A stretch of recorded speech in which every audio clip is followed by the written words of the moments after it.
બીજી વાત આવે છે બાળકને ડરાવતો નહીં. આપણે શું કરીએ હર હંમેશા બાળકોને ડરાવતા જ હોઈએ.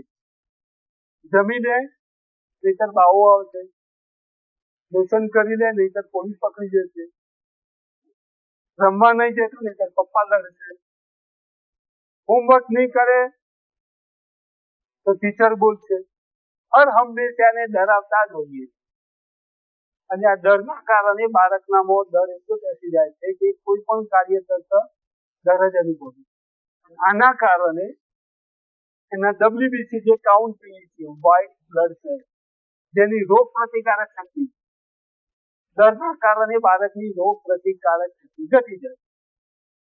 જો તમારો દીકરો કે દીકરી વારે ઘડીએ શરદી થઈ જતી હોય, માંદો પડી જતો હોય તો દવાખાને લઈ જજો 100%. અને એને ડરાવવાનું બંધ કરો. કઈ પણ કરશે, બહાર રમવા ના જતો, ભાગી જશે. ફૂટબોલ ના રમી તૂટી જશે પગ, ક્રિકેટ ના રમી બોલ ખોવાઈ જશે. હર હંમેશા ના ના ના ના પાત્ર કશું જ નહીં કરવાનું. તો શું કરે? મશીનની જેમ પડ્યો રહે ઘરમાં. તમે ઈચ્છો કે તમારો દીકરો કે દીકરી બસ ખાલી એક મશીન લાવ્યા છે એમ પડી રહે, વોશિંગ મશીન જેમ કે કોઈ ટીવી છે કે કોઈ પડ્યો રહે? નહીં, માણસ છે, હ્યુમન બિંગ છે, એને ડરાવતો બિલકુલ ના, કશું જ નહીં કરવાનું. ફક્ત આઈડિયલ માણસ જે હોય એકદમ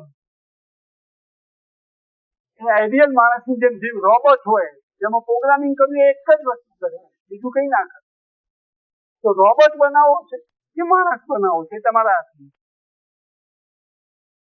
દરેક બાબતે જો એને ના જ પાડતા રહેશે તો એ કઈ કરશે પણ નહીં, અને એના કારણે કઈ નવું જ નહીં કર્યું. તો બાળકોને ડરાવશે.